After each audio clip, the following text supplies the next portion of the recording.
My name is Nathan Alberg. I'm with the Liberty Prairie Foundation. Very glad that you're joining us today for the second part of the webinar series called Farming and the Future of Insect Life with Dr. Jonathan Lundgren. We're running this series in general to help farmers and farmland owners become better stewards of their land, to have more life, better soil health, and also have successful farming. And we especially are interested in helping reach farmland owners. In Illinois in particular, we have a lot of farmland owners who don't actually farm their land, and so they have a big impact on the kind of farming we have done on the land.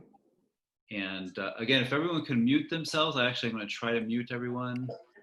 There you go. Sorry. And so again, and I want to just say a few things about ourselves. I know I did that at the Tuesday session in case anyone is new to this. Again, I'm Nathan with the Liberty Prairie Foundation. We're a small nonprofit based in Grays Lake in the upper right-hand corner of Illinois in the Prairie Crossing Conservation Community. We have a 94-acre organic farm, and we use that farm to demonstrate, educate, and promote sustainable farming. So again, one of the other things I want to talk about is the fact that we have this land access program. That's one of the reasons that we're doing this program, which this webinar series is that we are trying to connect farmland owners with farmers. You can find us at illinoisfarmlink.org. Also want to give special thanks to our funder, Food Land Opportunity, localizing the Chicago Food Shed. This is a joint collaboration between the Chicago Community Trust and the Kinship Foundation. Their goal is to localize a resilient local food economy here, and by doing so, protect land and water resources for the region. And we're especially grateful to them. So thanks again for joining. We have 20 participants at this time. If you want to share questions, Dr. Lundgren really welcomes questions and interaction. You can use the chat function for doing so. I will moderate that as best I can. I'll try to get to all the questions. I'm having everyone muted, including Jonathan. If you could unmute yourself whenever you're ready, that would be good. And we'll also be recording this and be sending a link to everyone, so you don't have to write notes furiously or anything like that. And I also want to thank and give kudos to the McHenry County Conservation District. This webinar series wouldn't be happening without them.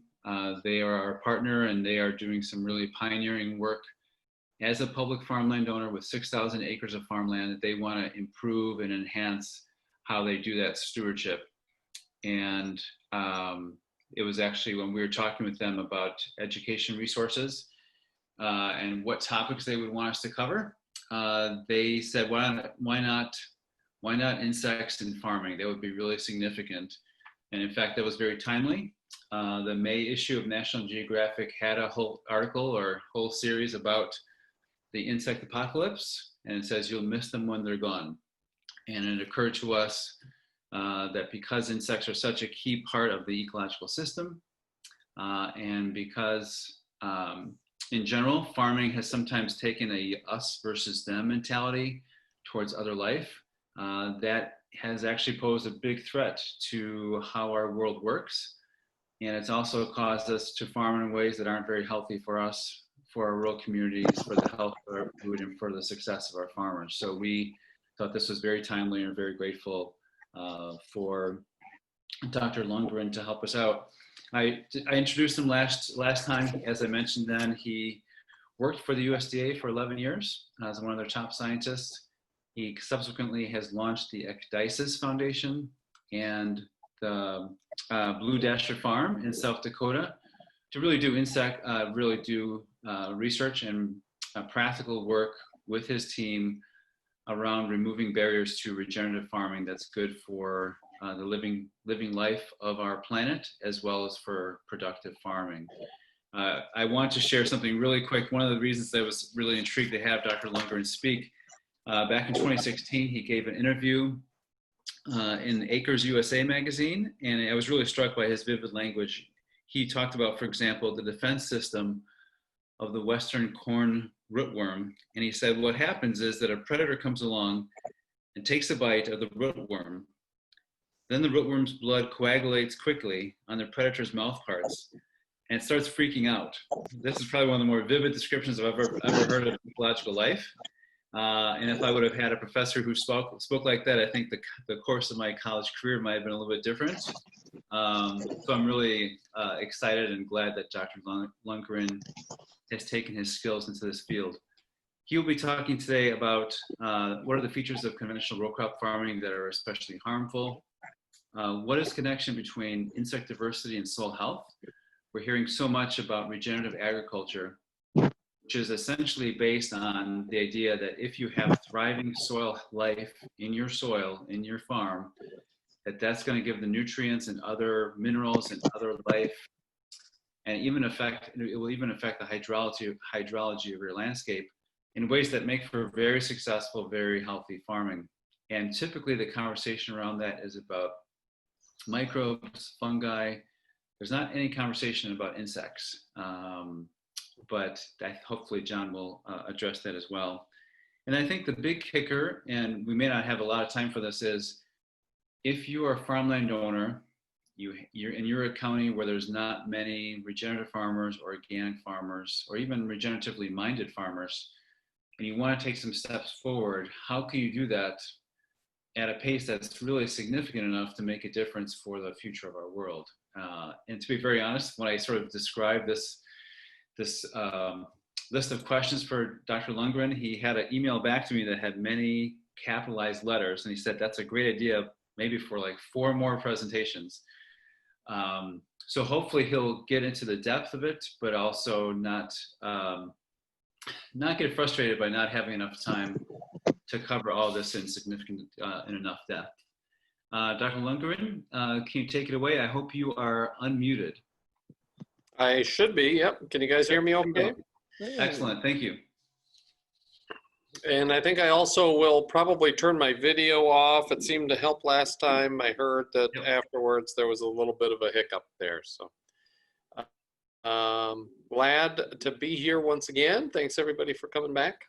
So last Tuesday, we discussed insects, the insect apocalypse, why insects are dying, and then also why insects are important. And now we're going to talk a little bit more today about how farming practices affect insects, both negatively and positively.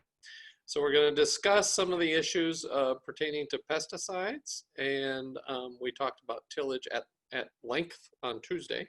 And then we'll also talk about some of the things that farmers are developing that really foster insect life. So with that, I'm going to turn on my screen sharing, and this is all going to go perfectly with no trouble at all. All right, here we go. We're going to do that. We're going to do this, and then I'm going to turn my mug off, and we're going to, let's see, stop video. There it goes. Okay, can you guys all see it okay? All right. John,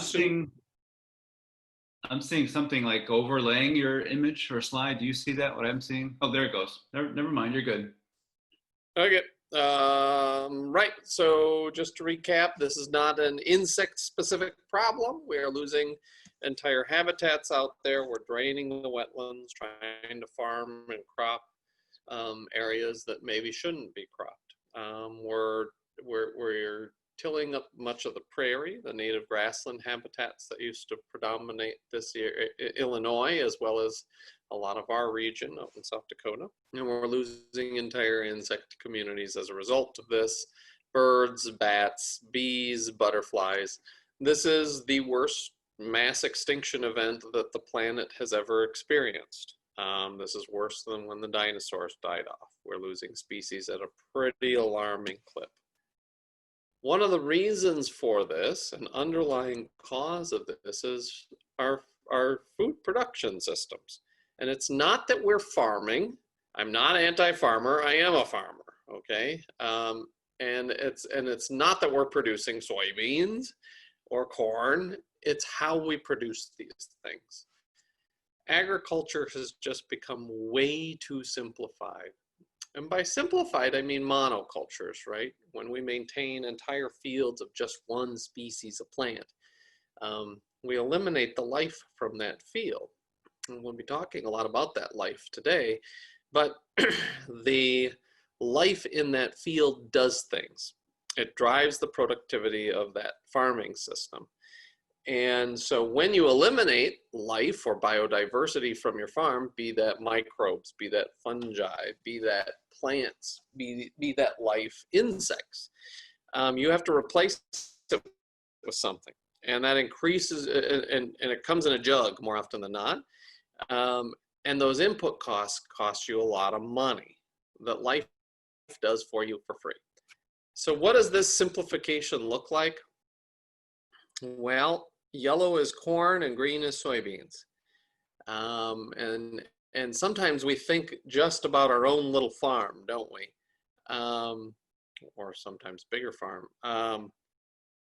And forget the impact that your practices on your farm can have on the greater region or even the planet. But when you look at it from space, suddenly you start to see, you know, just the impact that we have. I mean, look at Iowa, for crying out loud. We'll pick on Iowa because I'm from Minnesota originally, and Iowans are a frequent target of the Minnesotans' jokes. I mean, yeah, you could see rivers chiseled into this, right? You could see cities chiseled into this matrix from space. Where did all the life go, right? When it says on the side of a jug, you know, warn your beekeeper, because your beekeeper needs to move his hives. Otherwise, they're going to get sprayed with this and die. And the beekeeper kind of, who's living in this matrix, is kind of like, you know what, where am I supposed to move it to? So that is simplification, where once there was hundreds of species of plants, now there is 2. All right. So what farming practices harm insects? Tillage and agrochemical use are 2 really big ones, okay? Monocultures are another big one, but that's kind of just inherent in these discussions. We talked about tillage for about 15 minutes and its implications for insect life and pests and all of those things on Tuesday. So you can go ahead and watch that talk when it's available if you'd like. So we're going to focus a little bit more heavily on pesticide use. And I want to preface this discussion saying, you know what, I'm not anti-pesticides. I'm not one of these guys who says ban it all right? I am an advocate for using a lot less than we do.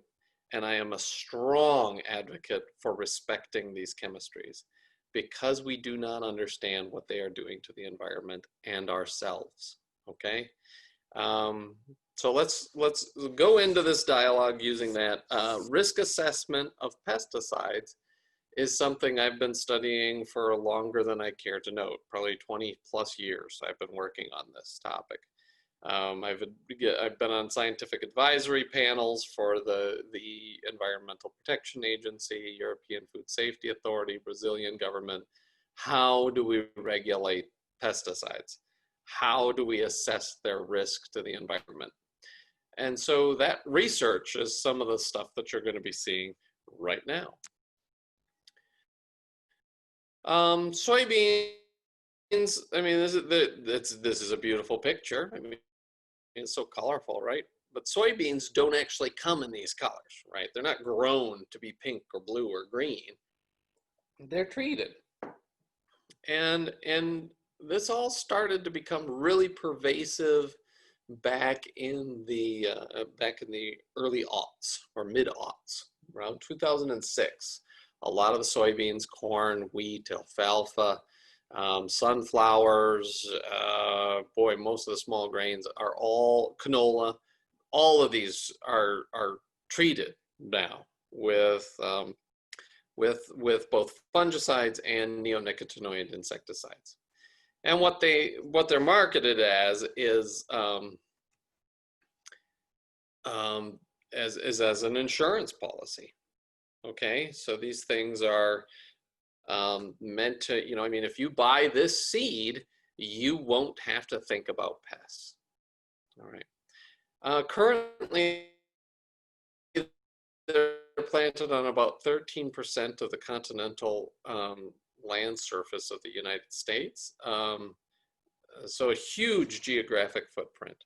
That statistic is a little bit off. It's not quite as dire as what it sounds like. One corn seed only kills 164,000 bees, not 360. I did my math wrong. One corn seed has enough insecticide to kill 164,000 bees.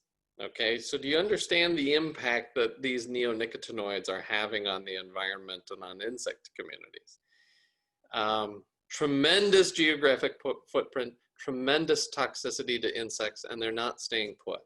So they're getting into the water, they're getting into surface waters, they're getting into other plants that have never been treated before, and they're having tremendous impact on insect communities.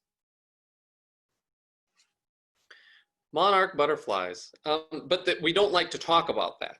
Okay, so this is many of the regulatory decisions and programs that you end up seeing for this. It ends up focusing on, well, we need more flowers in the environment, we need more milkweed in the environment, we need more other plants, or else we need to, you know, start to come up with ways of helping the diseases and stuff like that that are hurting some of these non-target insects and all that kind of stuff. But very seldom do you see a lot of information focused on the insecticide use and how that's affecting them. So monarchs have been declining for a number of years now. We're at about 10% of their historical densities. And some people say, oh, well, you know, it's a cycle. I'm like, no, it's actually not. This is much deeper depression in their populations than the planet has ever experienced before. And one of the reasons that has been implicated is loss of habitat. There just aren't as many milkweeds as there used to be. And I don't disagree with this. A lot of that has been pinned on the use of glyphosate, Roundup, because Roundup is pretty indiscriminate in killing plant life. And so it tends to reduce milkweed populations too. It doesn't add up for me though. I mean, I can drive through South Dakota or Nebraska or Iowa or Minnesota. I see a lot of milkweed still. I see a lot of monarchs flying around. But when I go out and I look at the milkweed for monarch eggs or caterpillars, I don't see a whole lot. Something else is happening here. Jacob Pachenko was one of my master's students. He's now getting his doctorate down at Purdue. He did an undergraduate study on, an undergraduate thesis study on whether or not any of these neonicotinoids might be getting into milkweed plants. Very simple study. We drove up and down some country roads in eastern South Dakota. We collected some milkweed plants. We analyzed those for the presence of Clothianidin, which is one of those seed treatments I'd mentioned. And then we did a simple toxicity assay. We brought the monarchs into the laboratory and we fed them milkweed that had been spiked with Clothianidin, different doses. And we found that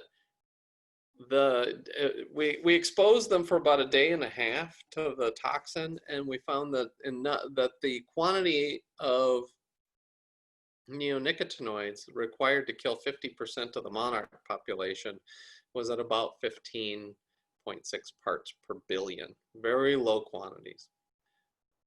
But, and perhaps more importantly, we started to see sublethal effects. And these are not easily detected within or represented within our risk assessments. Things like reduced reproductive capabilities, things like reduced size, they were smaller, or stuff like that. We started to see those implications at 1 part per billion. So extremely toxic stuff. So we went out into the field, we collected those milkweed plants, and we found that on average, more than half of these plants had clothianidin in them at these levels that are biologically relevant, okay? One thought was that, well, if the dust that the planter is giving off when planting corn or soybeans, that dust might be getting onto the milkweed. And so you would tend to see that the milkweed would take that insecticide up, and then it would start to dissipate over the season. The quantity of insecticide goes away as that plant matures. We didn't find this to be the case. We found that the toxicity of the milkweed plant, or the contamination levels, actually went up as the field season went on. And so these monarch caterpillars aren't just being exposed for 36 hours like what we did in the laboratory. They're being exposed for their entire lives. So that was not expected, and there was a study that just came out that kind of reconfirmed what we had found back in 2015. Right. Questions about the monarchs? Anybody have anything that they'd like to ask about the monarchs? I don't see any questions right now, Jonathan. Okay. The other problem with that was kind of illustrated with the milkweed, these are some of my girls here, actually, or honeybees, up at Blue Dasher. One of the problems with these neonics is that they just don't stay put. They get into the environment and they end up causing problems in other habitats. So this was work that was done by a former postdoc of mine, Chrissy Mogren. She wanted to, so we know that the bees are dying, and one of the implications is that the pesticides are having an effect, but another is that there just aren't enough flowers out there. And so what we wanted to do was we wanted to plant conservation strips around cornfields. And then we wanted to see whether or not, if we fed them this good, clean source of forage, whether that could help the bees as they were exposed to things like neonicotinoids. So we did this on organic fields that had never seen neonics, and we did this right next to fields that have been treated with neonicotinoid seed treatments. For those of you who are interested in fostering insect life on your farm, planting these marginal areas to conservation mixes is huge. And I often get the question, well, what do we do? You know, I mean, what species? What's that magic bullet that we're looking for? And the magic bullet in these conservation species is diversity. You want plants that flower at different times of the year. So that's what these bar graphs are, is time of the year. You want plants that have different colors, flowers, different shapes of flowers, different sizes of flowers. And all of those things end up fostering a very vibrant pollinator and predator community that then spills over into your farm and gives you a lot of economic benefits from that. So then we went out and we collected honey pollen, honey from sites, and then we quantified the amount of clothianidin, which is the neonicotinoid, that could be found within these different sites or tissues. So this is leaf tissue. Oh yeah, here we go. Is it accurate to say that the effect on monarchs is the same for all other insects, or is it for just certain groups or just butterflies? Okay, good, a monarch question. I think it is accurate to say that what we're seeing with monarchs, with honeybees, these are the canaries in the coal mine. We don't look at a lot of diversity, or a lot of the insect life and their populations over time. They just aren't charismatic enough to to generate a lot of attention from the scientific community. But we do know that insects in general are declining, and that we're able to kind of look at these as surrogate or indicator species of what might be going on in the environment. So is the exact results that we see with monarchs going to translate to other butterflies and other insects? No, it's not going to perfectly translate. Is the pattern in population declines going to be very similar to those that we're seeing in monarchs for a lot of insect species? Yes, I think that we can say that with pretty high confidence. Okay, so this is the leaf tissue that we were finding in our conservation mixes. Okay, so these had never been treated before. And this is the amount of Clothianidin that we were finding. So we found that all of the plant species that had been treated, or I'm sorry, that had not been treated, but all of the plant species in our conservation mix was contaminated with Clothianidin in the leaf tissue. So just to give you a little bit of context, 4 parts per billion is enough to kill 50% of a bee population. And we start to see weird things like reproductive problems, learning disabilities, autoimmune diseases, things like that at 1 part per billion. All right. Those problems that are those problems that are afflicting bees, autoimmune diseases, learning disabilities, food intolerances, reproductive problems. Sounds pretty familiar with other groups of organisms, doesn't it? I know I have, I think 4 out of the 7 grandkids of my parents have severe autism. So we're starting to see these same patterns pop up in many places in the natural world. Okay, so that's leaf tissue. Oops, I need to click it here. Nectar. For those of you who have ever tried to get nectar out of flowers on a windy South Dakota day by putting a fine glass capillary into the floral tube and then hoping that it wicks into there, it's a pain in the neck. It's a royal pain in the neck. But bees are very good at it. And so what we ended up doing is we would collect bees that were foraging on our flowers in the conservation mix, and then we'd rip out their honey stomachs, and then we'd test the nectar that they had just eaten for the toxin. And what we found is that we found the 3 species of plant that we had data on were all contaminated at a pretty low level, but at sublethal effects, we would expect to see this to possibly have an adverse effect on our bees. This is the amounts that we found in honey and pollen. The pollen was 10 times the LD50, the lethal dose for 50% of the bee population. But what was really alarming is that the organic farms were just as contaminated as the conventional farms. These neonics aren't staying put, okay? Questions about that? I'm not seeing anything right now. Okay. Pretty grim news. Well, it gets a little bit grimmer, and then I promise that I'll turn this talk around and we'll start discussing some positives, okay? So hold on to your hats. It's going to get a little bit more daunting. Okay.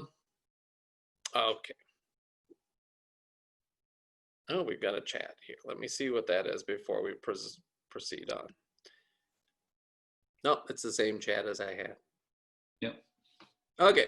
All right. Sorry about that. I was contacted, actually, one of my colleagues at South Dakota State, who's a wildlife biologist, was contacted by somebody in Montana. They said 70% of the deer in Montana had genital deformities, the male deer. And 70% of them had these weird jaw deformities too. These were hunter-killed deer. And the question that this person had is, do neonicotinoids affect these higher organisms? This is a very difficult study to do. It was run by Elise Berheim, Mike Bredesen, Dr. Bredesen, who you will be seeing or listening to hopefully next week, also participated on bits of this study, helping them to de-antler these deer in captivity. It's a breathtaking experience, let's put it that way. Sorry, I need to advance this slide. We asked the question, Elise asked the question, does imidacloprid, which is another neonicotinoid, harm deer?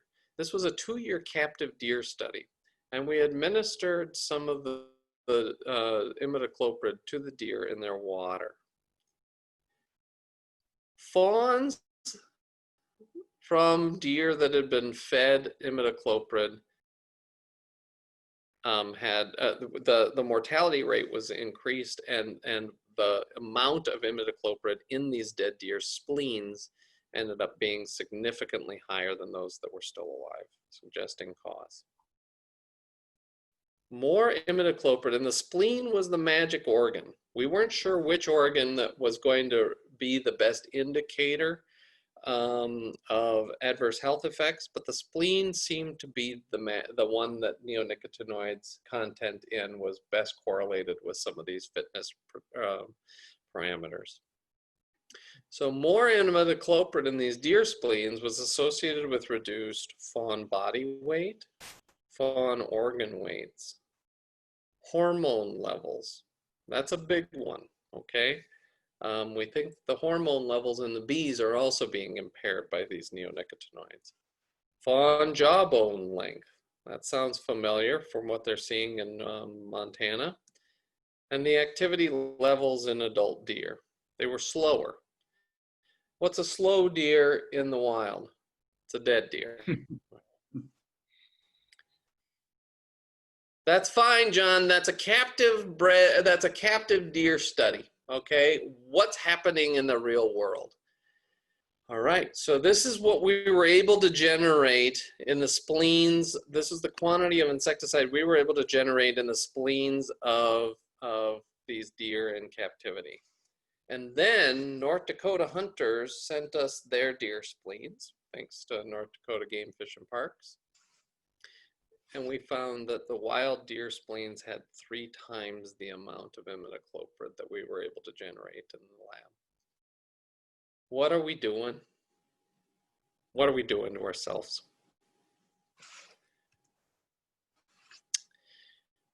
We think, yeah, is there any questions? Yeah, we do have. One is, so are the levels on organic farms from cheating or movement in air or water or both? Are the levels on organic farms from, okay, so no, they are not cheating. That is movement in the water. We know that it moves in surface waters. We think that it's, yeah, it's a good question. The environmental fate of neonicotinoids is really poorly understood. We are hoping to do a study. We kind of have our poop in a group in order to be able to run this winter, where we're going to look at the volatilization of neonicotinoids out of leaf tissue through water vapor and transpiration. It could be getting into the air. We're not sure. Okay, and I think that addresses the second question, which is, are neonics moving via dust only? Or No, oil?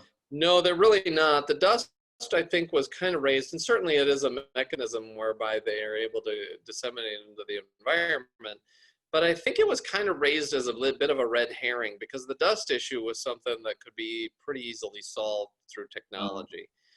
So for that reason, it was kind of raised up there as a straw man for everybody to kick around for a while. But I think that the real environmental fate data needs to come much clearer on this stuff. How is it getting through the soil and through the water? Got it.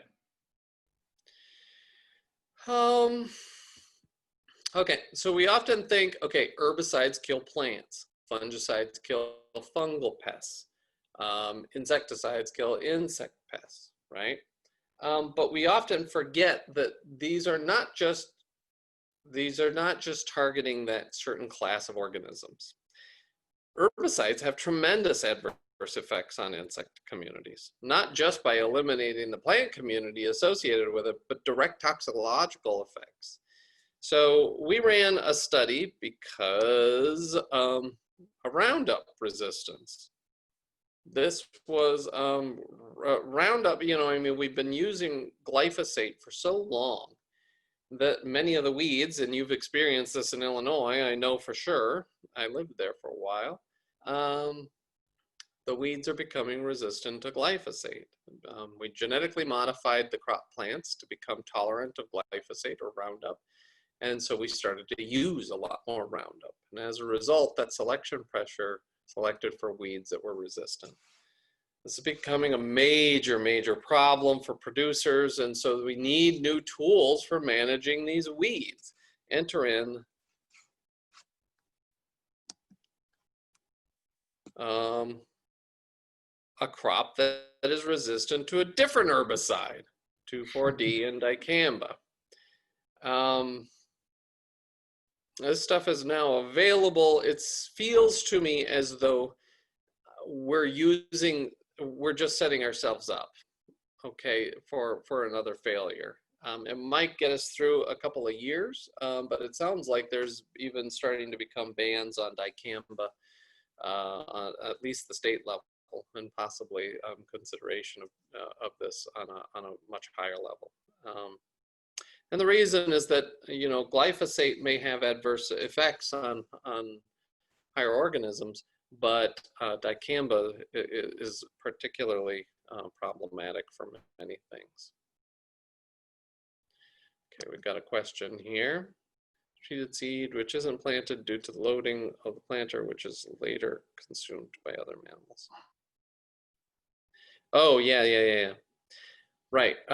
We don't know whether neonicotinoids can go through the manure. We do know that any avermectins that you put into your animals comes out in the poo. Most of it comes out in the poo. So that may be one mechanism. We just finished a study on pheasants because a lot of times when your planter ends up, you get monkey business with your planters or spillage or something like that. Some of the first things that you see that like hitting that big old pile of treated seed are pheasants.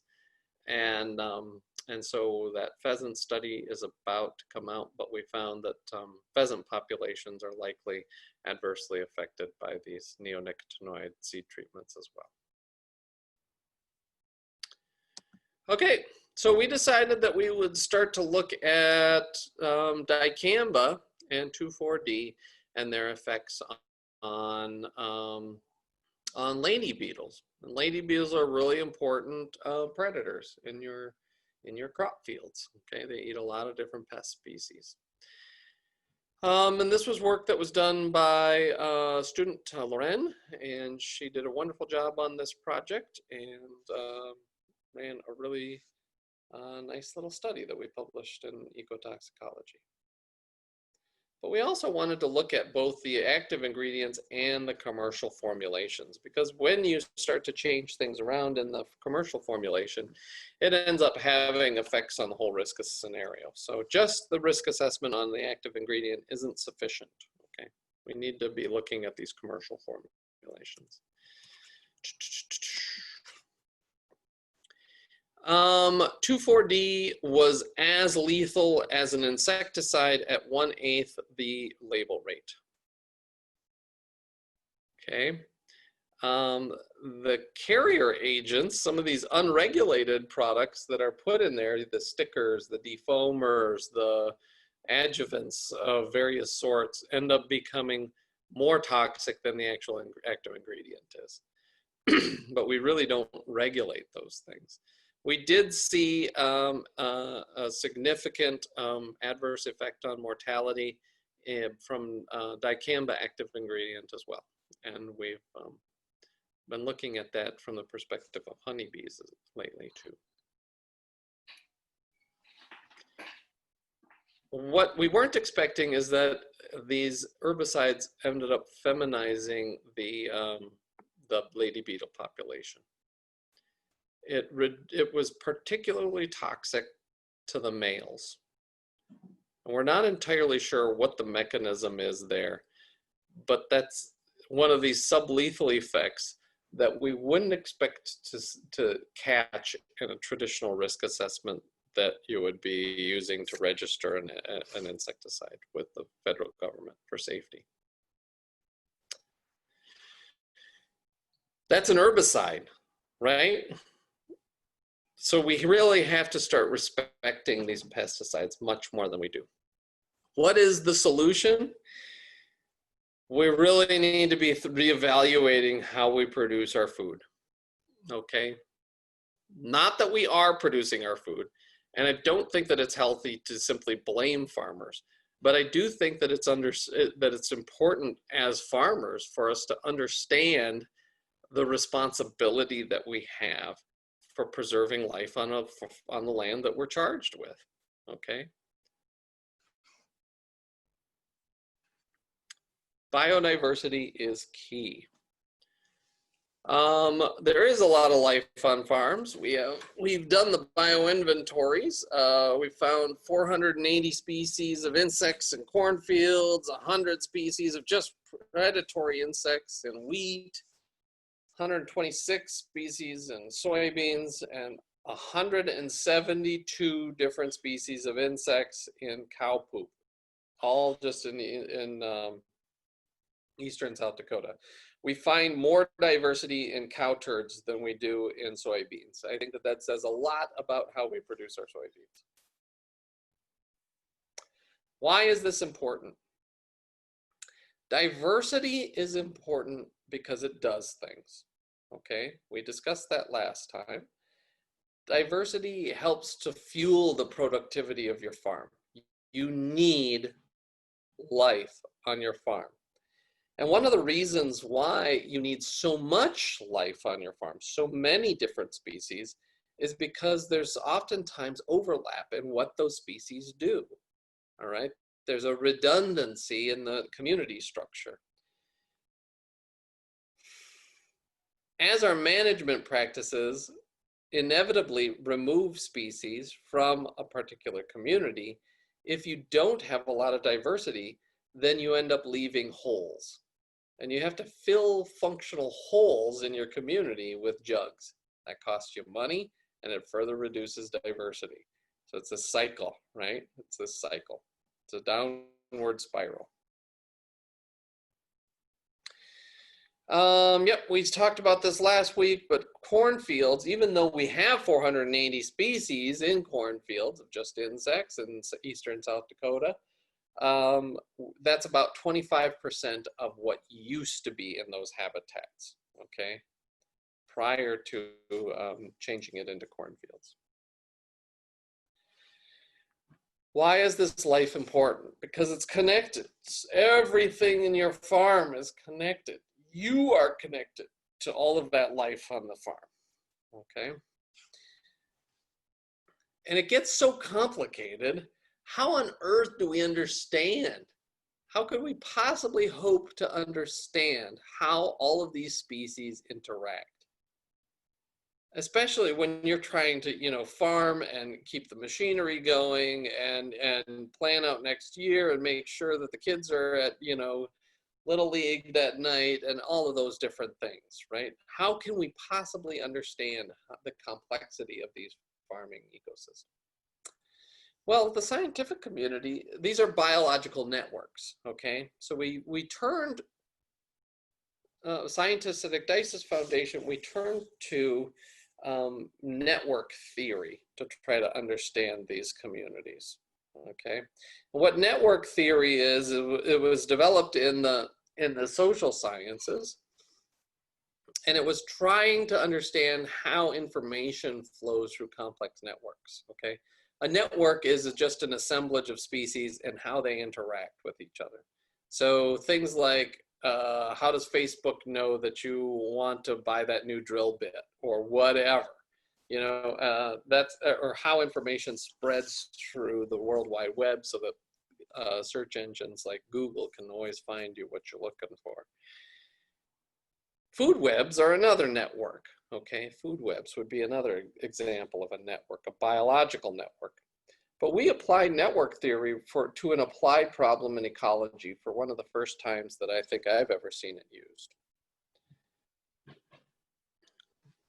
We often study these networks just by simplifying the system, okay? You've got to, okay, well, we need to know what's happening with all these species interactions, so, but they're really complicated. So let's get a corn plant, we'll put it in a black plastic pot, and then we'll put a pest on there, and then we'll put a lady beetle on there, and maybe a parasitoid wasp on there. We'll see how, you know, the caterpillars end up going up or down in their populations based on this network.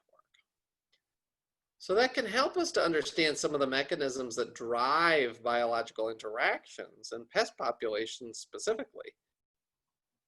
But it ignores the complexity of the natural world. So here's an example of that. We sampled entire insect communities in 53 cornfields in eastern South Dakota. We found 107 species of insects in there. And this is the resulting network. It's a hairball, right? It's a complete ball of spaghetti noodles. So for the sake of an argument, but we're only interested in one species, right? We're interested in the pests. We don't care about all the other life that's going on in that field, right? Let's just, for the sake of argument, say, okay, number 55 is the pest. Number 55 over there on the right side of the screen. Oh my gosh, 55. We better watch number 55. We're going to keep counting 55. Every couple of weeks, we're going to go out there and we're going to wait and wait. And then finally, number 55 is going to reach an abundance threshold, and we're going to buy a jug and we're going to spray it. And we're going to kill species 55. But what we forget when we put our blinders on to biodiversity and focus just on the pests is that all of the interactions going on in that network are the reason that you have outbreak populations of 55. And our management implications, when they affect all of the other groups of insects that are going on within this network, that we're further exacerbating our problems with 55. Each dot is a cornfield, okay? Species diversity is over here on the left. And this is the number of pests here on the bottom of this graph, okay? What this graph is saying is that cornfields that have high species diversity don't have pests, okay? Species where we've eliminated diversity, that's where the pests are. How do you foster diversity in a cornfield? Well, first off, how do you reduce it? We just learned, right? Buy a jug. It doesn't matter what's on the side of the jug, all of it reduces diversity on your farm. Okay. How do you foster it? Plants. You have to get plant diversity onto your farm because the diversity and the abundance and the biomass of just about every other group of biological organisms scales directly with the number of plants that occur within your habitat. You gotta have plants. Remember that big hairball that I showed you? This is some of the main components of it teased out. This is the example of a network of a cornfield that has very few pests. Look at all the connections that are going on here. Look at all the different ways that these insects are interacting with each other. This is a cornfield with high pest abundance. Do you see the difference? It's broken, right? Where's all the interactions within the species? There's even a pentagram. That's the sign of the devil, right? I shared that story in California in the Bay Area, and I'm like, shared that joke, and somebody came up afterwards, and she's like, well, you know, great talk, but you know, the pentagram joke really offended me. I'm like, oh, and she's like, well, I'm a witch, and so that I'm like, oh, geez, you got to be joking me, right? There's one in every crowd. Didn't I work for you at the USDA? Anyways, so the average, so what this ends up doing is it ends up teasing out statistically as well. We see that cornfields that have high relative network strength or connections within those networks end up having very few pests. Okay.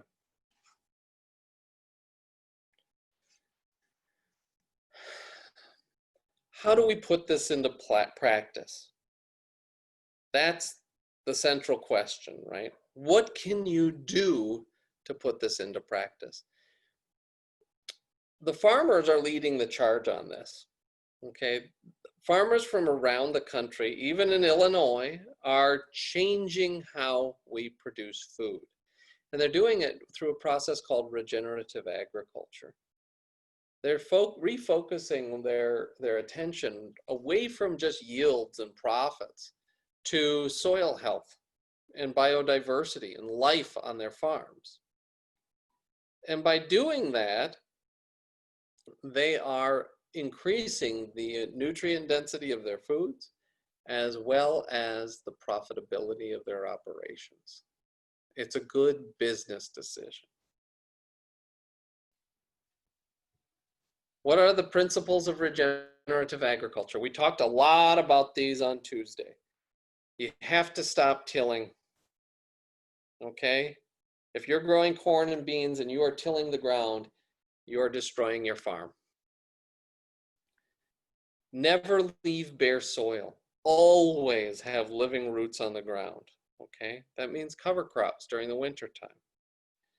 Planting some plant diversity is better than none, and more plant diversity is better than less. And then we have to start integrating livestock and crops back in the same place at the same time.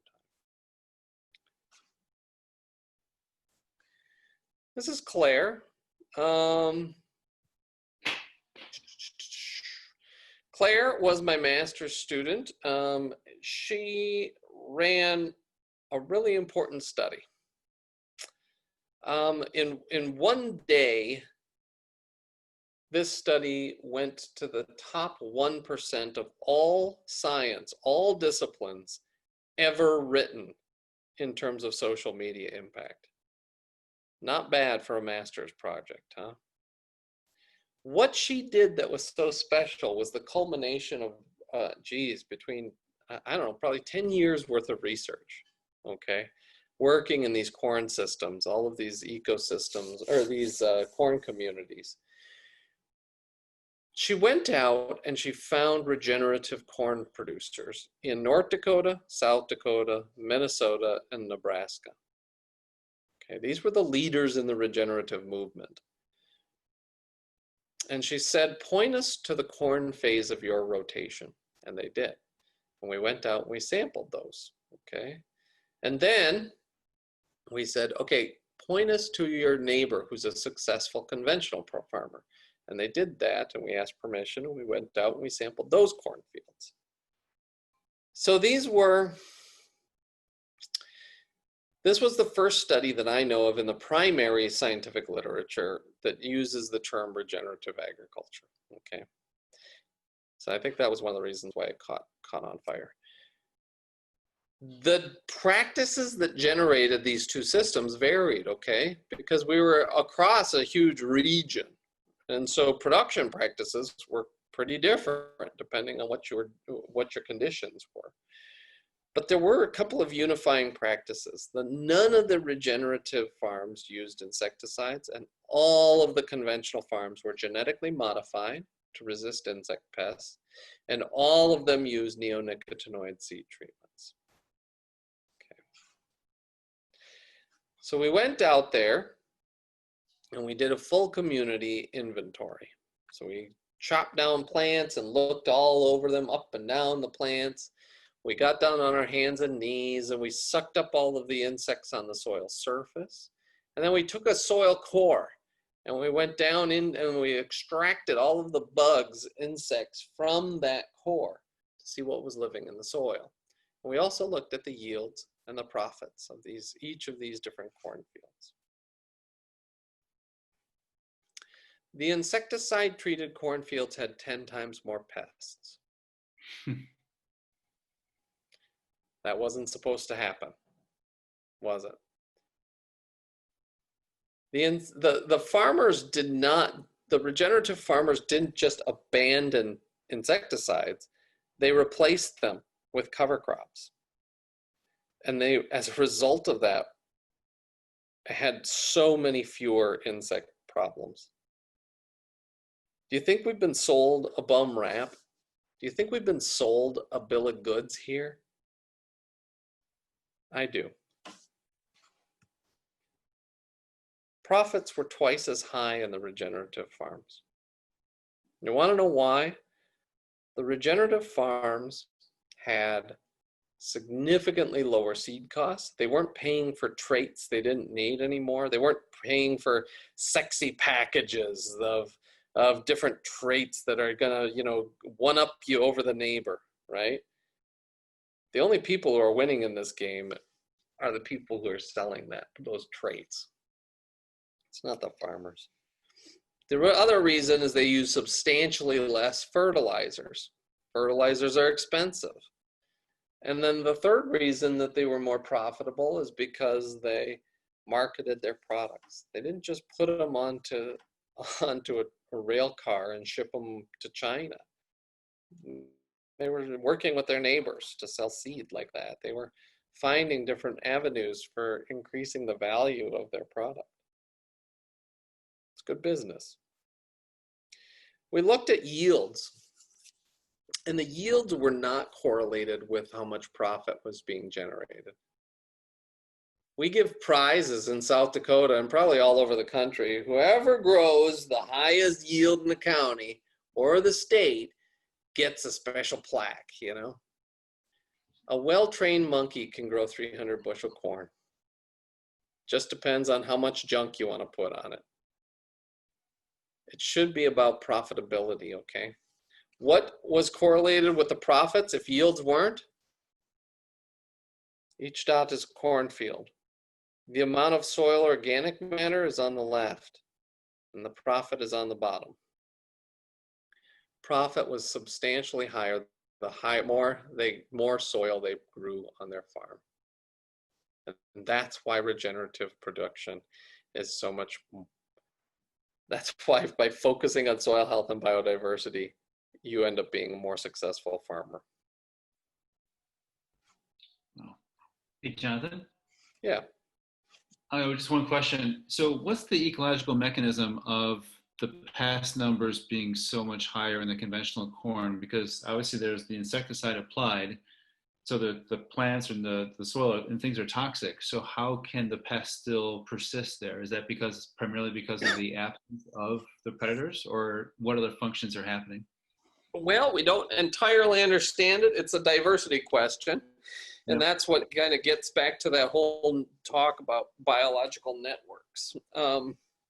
So yes, predators are adversely affected directly by pesticides. We know this. We've demonstrated that with the lady beetles and the herbicides.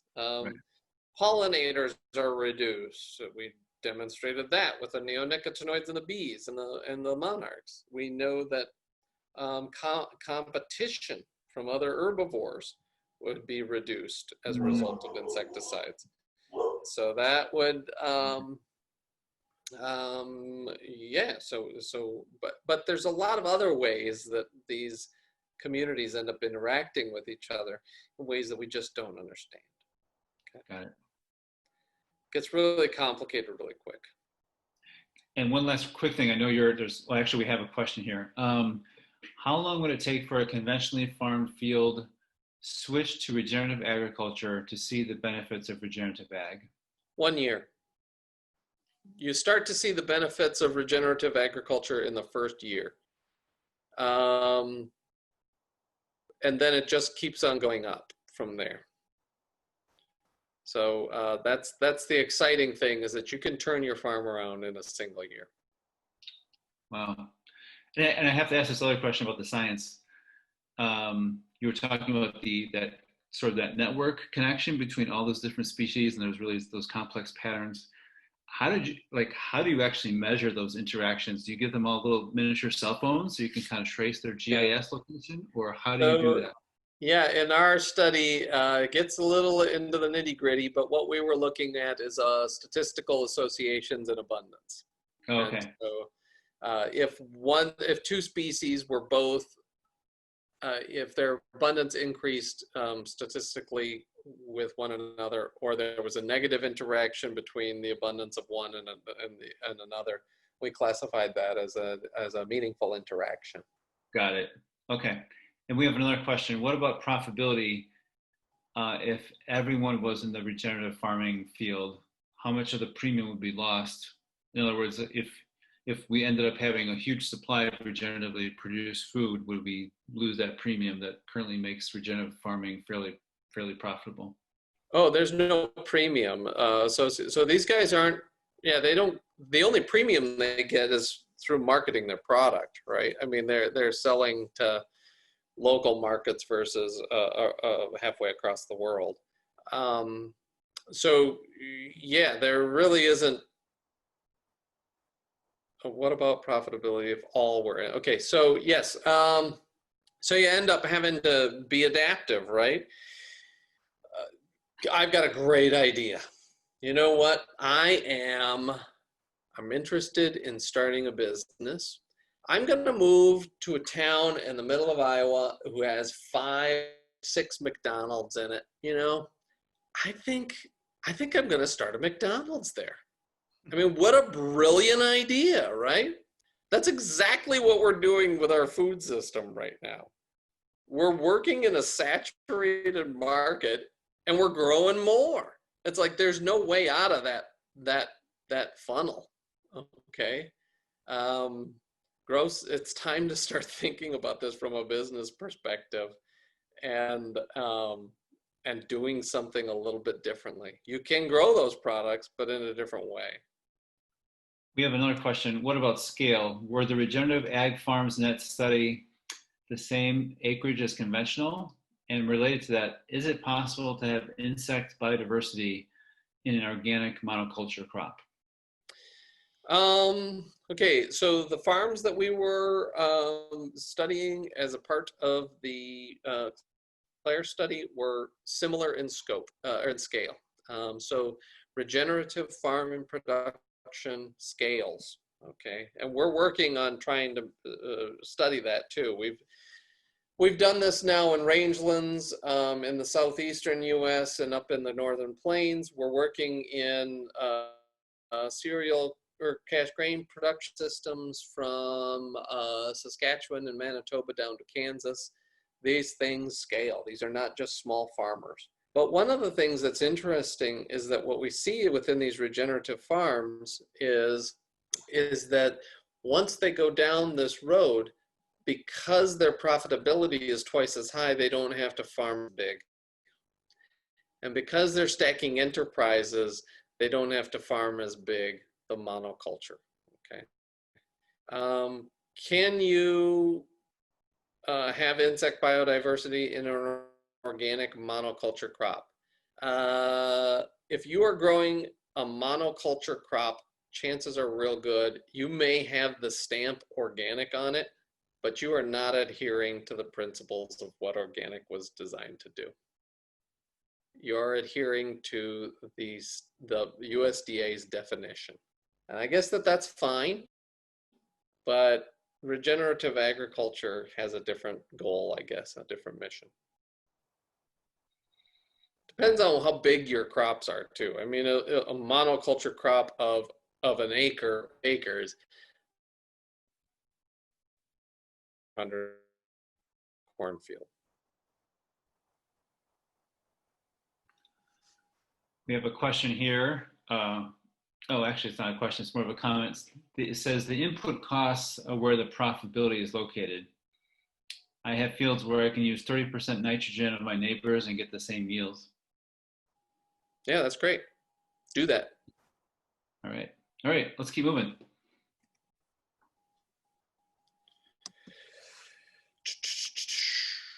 All right, not a whole lot left here. You know, I think at the end of this, you know, there's just, yes, we're experiencing major biodiversity declines right now, but we know what the answer is, all right? The answer is we have tremendous capabilities of solving this problem by changing the way that we produce our food. And it's our responsibility to the next generation to do so. This isn't just about, you know, insects that you don't know anything about, okay? This is much bigger than that. But we have ways of farming now that promote insect life, but also make your operation more profitable and successful and resilient. And in these times when, you know, grain markets are all over the map and or just sunk low, and weather, climatic extremes are hitting us from every different direction, resilience becomes really important, doesn't it? So I end up getting the question, this is great. You know what? I love this idea, but you know what? What's it going to cost me to change? What's it going to cost me to change down this regenerative road? And I guess that I answer that with that's not the right question. I think at this point, we need to be asking ourselves, what's it going to cost us if we don't change? It's going to cost you your farm. It's going to cost you your grandkids. What's it worth?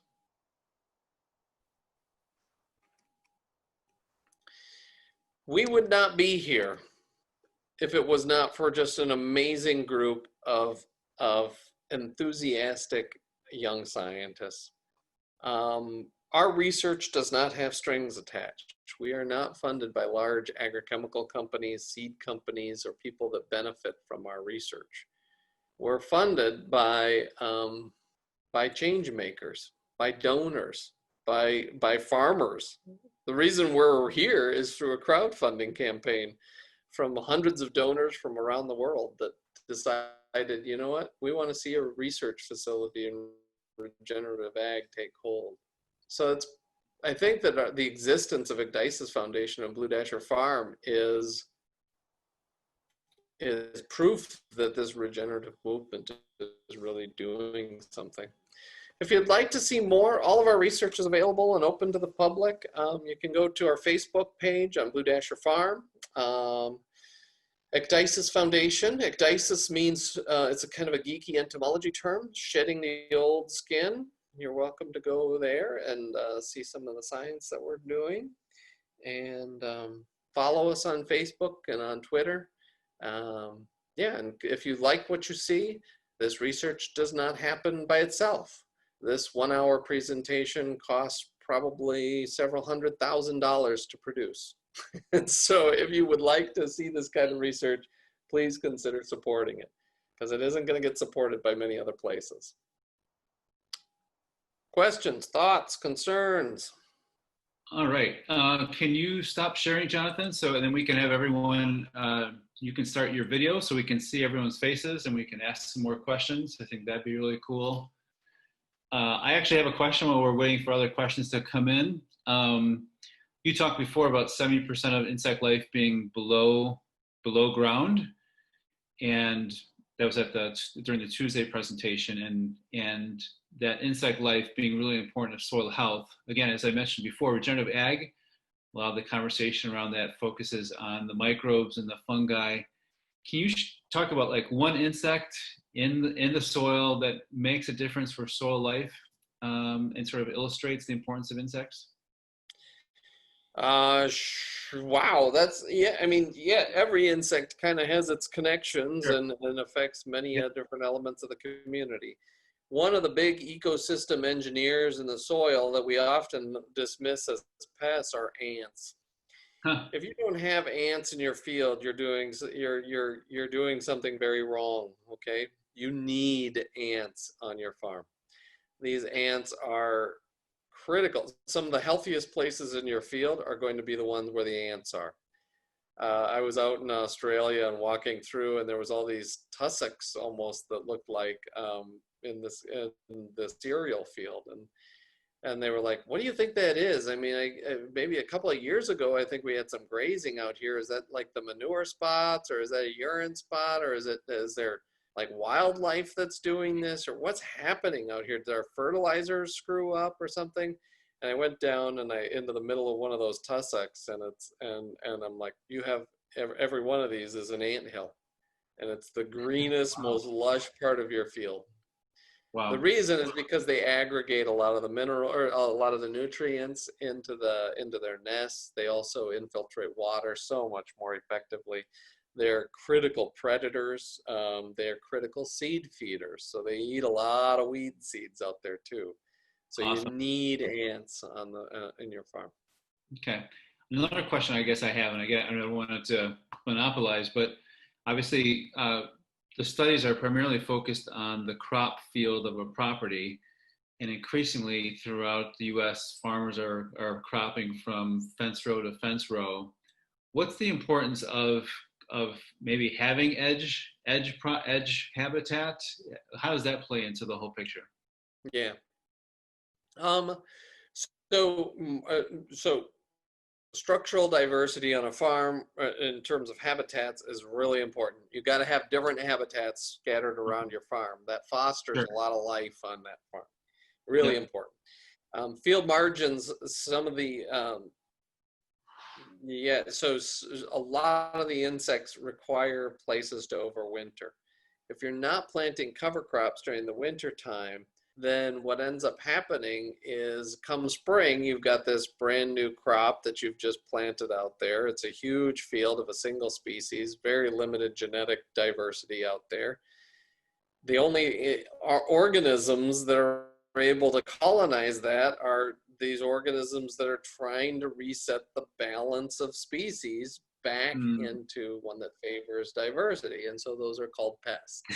So the herbivores blow in. And you have just eliminated all of the rest of the life from your field that would normally resist the proliferation of those pests. So you've got to have these marginal habitats where your predators and your parasitoids and other natural enemies can overwinter. Excellent. We have a question, but it was actually a question that we asked last time because I knew the person asking, so we covered that last time. Sorry, John. Another question I have is, I think what you share is so fascinating. Are there any books or magazines or websites where you can kind of get this practical, honest, transparent information about farming and insects? Not really. I think some of the best material that I have seen is on YouTube right now. So if you're interested in this, especially regenerative agriculture and how it affects different organisms, get on YouTube and start listening to some of these videos that if you Google regenerative ag, there's a lot of content on there for free.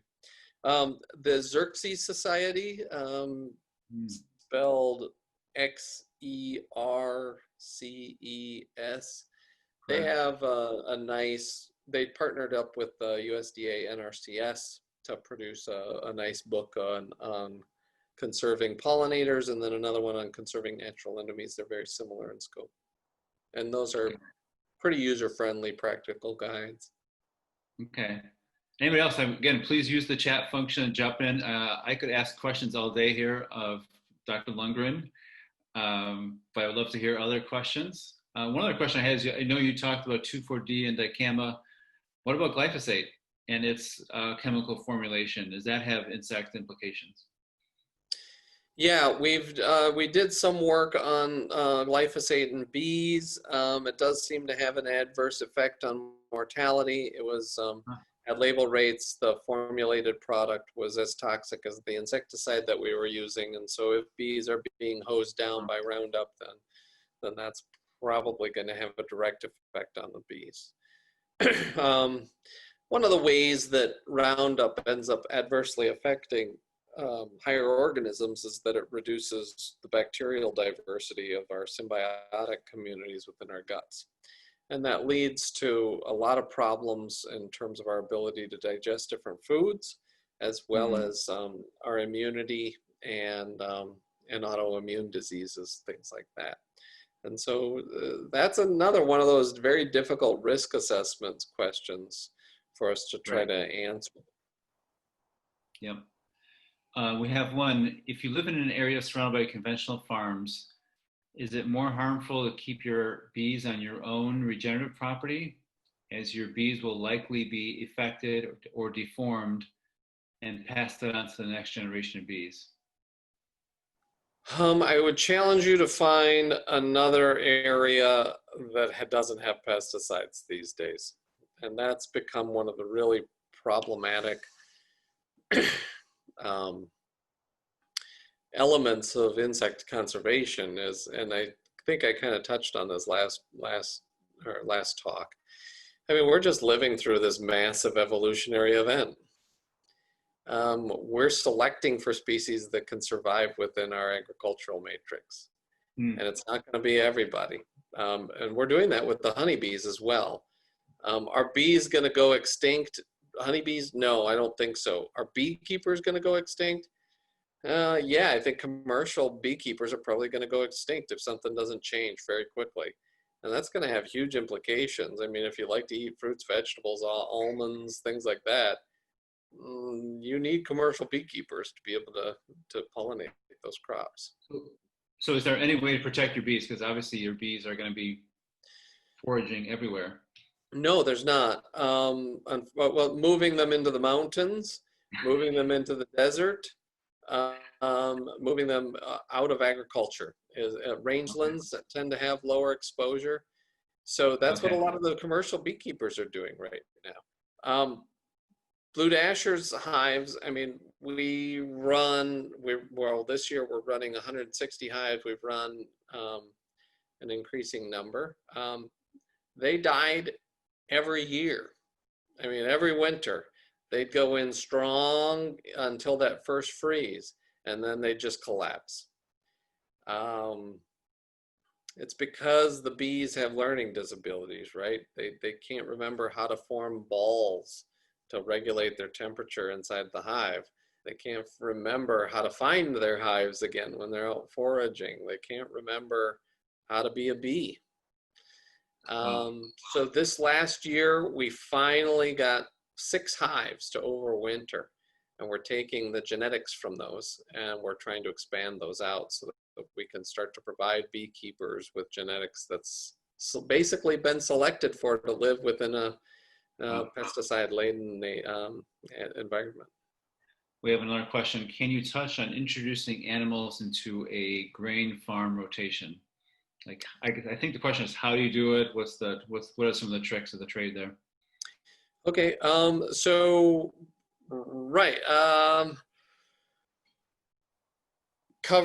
okay, so first step in the process is stop tilling the soil.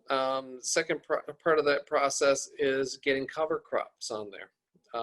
If you're having problems with low soil organic matter, productivity of your farm, perhaps thinking about a perennial, or a full season cover mix that you could graze on that farm.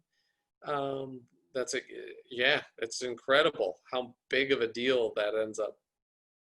We have a bunch of prevent plant up here that went in last year. I was just working yesterday with a Ducks Unlimited project out here where we're looking at ephemeral wetlands and their impacts on adjacent farms. And it was so much flooding up here last year that a lot of guys were just like, to hell with it, and they planted a full season cover and they ended up grazing it.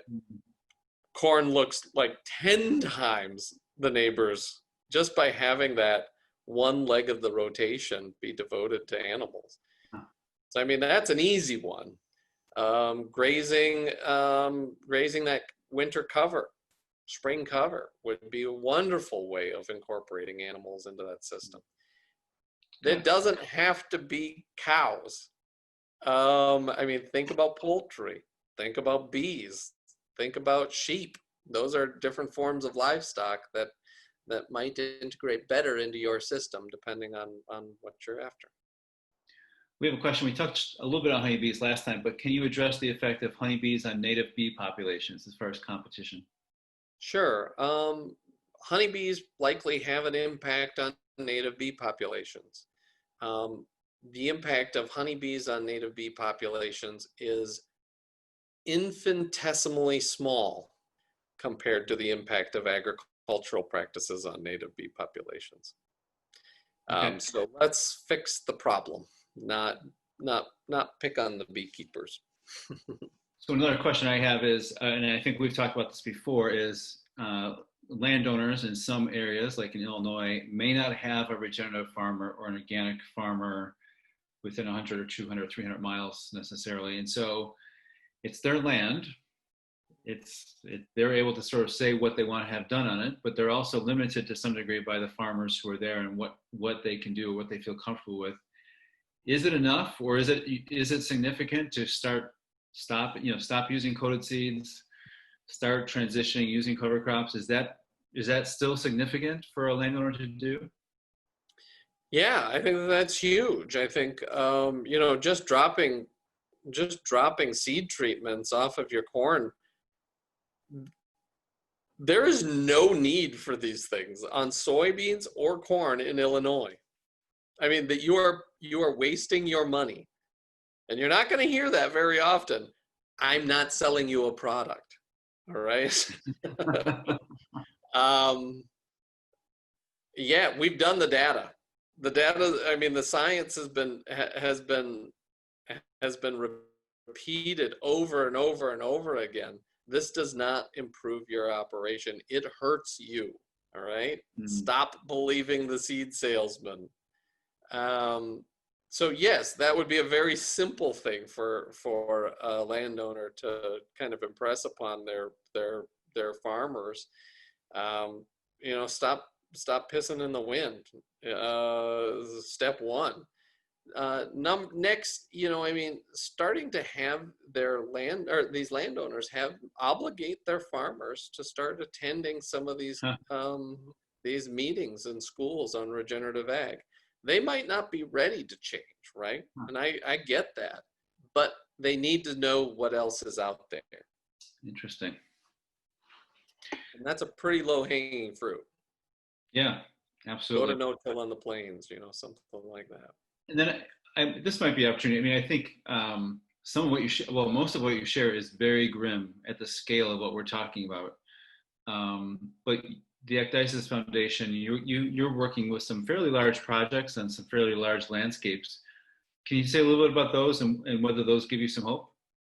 Oh, absolutely. This is becoming the mainstream. When I first started to become interested in regenerative ag, the whole idea of cover crops was like, you're a wacko, and now you see cover crops and no-till are in some of the, soybean digest and Successful Farmer and things like that. So these things are getting a lot of attention. A lot of large markets and companies are interested in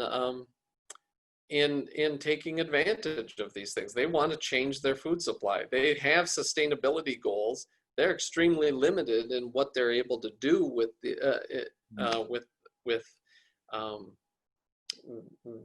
the tools that they have.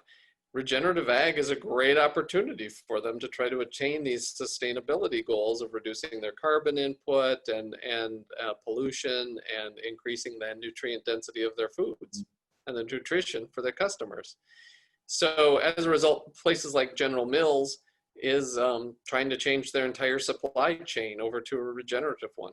And we're helping them to do that. We're studying their transition process to make sure that their farmers are successful. big oil companies and are interested in adaptive multi-paddock grazing systems as a way of offsetting carbon emissions, because they're tired of shooting, carbon down into the ground at tremendous financial costs to them. They can do it with cows and produce healthier beef and make ranches more sustainable.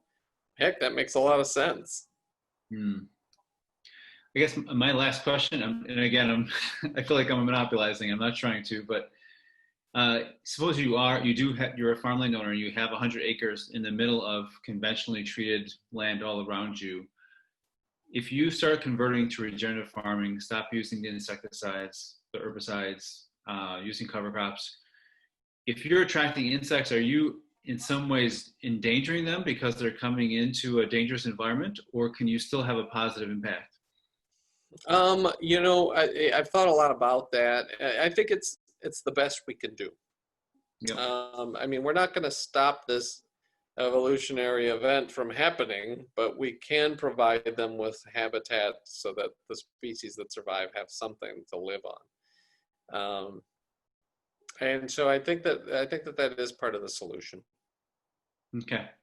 And good. You can feel very isolated. You can feel very alone. I'm the only one in my county that's doing anything. Whoa. It has to start somewhere, though, doesn't it? It has to start somewhere. Absolutely. Well, I think we're going to end there. And again, Dr. Lundgren, I am super grateful to you for taking this time and sharing your knowledge. And actually, we do have a question. In our area, what months are the bees most in need of food? So we're talking Northern Illinois. Well, throughout the season, they need food. Spring feeds, especially pollen producing plants, willows, rosaceous trees, things like apples and plums and stuff like that. Really important. Middle of the season, get some sumac out there. They love that. Get some linden trees out there. They love those. Later in the season, get those golden rods out there. They need that pollen to overwinter. Got it. So again, I want to thank you. Dr. Lundgren, I'm super grateful for your work. You've really persevered through some different things, and I'm really glad that you're doing things on your own. I would really encourage everyone to check out the websites for the Ecdysis Foundation and for Blue Dasher Farm. I do want to sort of mention that we have 4 more webinars around the topic of farming insects coming up in July. On July 9th, we have John Tooker and Christian Krupke, who will be talking a little bit more about neonicotinoids and how they travel and their negative consequences, and how integrated pest management and sort of alternative approaches can allow you to farm with insects. The next Thursday is July 16th, and Dr. Mike Bredesen from Ecdysis Foundation will be talking about cover crops and insects and the interactions between those and how you can maximize the benefits for insects by your cover crop mix, which I think will be really interesting and fascinating. July 23rd, we'll be talking about peristrips. Iowa State will be talking about how converting even just 10% of your total farm landscape to native prairie grasses and wildflowers can really benefit the insects, can keep nutrients on your land, can prevent erosion, a whole bunch of different things that are super beneficial. And then we're going to wrap up on July 30th, the last Thursday in the month. And we've been talking with scientists and people. We thought it'd be really good to talk to some actual farmers who are farming with insect-friendly practices. So we're going to have Paul Muggy from Iowa, who's a row crop organic farmer. And we're also going to be talking with Villicus Farms out in Montana that's growing crops, including lentils, on a very large scale, and is purposefully trying to be as friendly to insects as possible. I think you're going to like what they're doing. I also think you're going to really like their personality and their presence. Finally, we will be sending out emails with links. I'll be sending you emails with flyers about these different other webinars that are coming up. We'll be sending out a survey. If you don't mind giving us some feedback, that'd be awesome. Above all, I really appreciate every one of you who are really thoughtful and thinking hard about how your farmland is being farmed or how you're going to farm. I just am super grateful that you would take that trouble and be part of this movement to move us towards a better agriculture. Hope you have a great day, and hope to connect with you again soon. Thanks so much.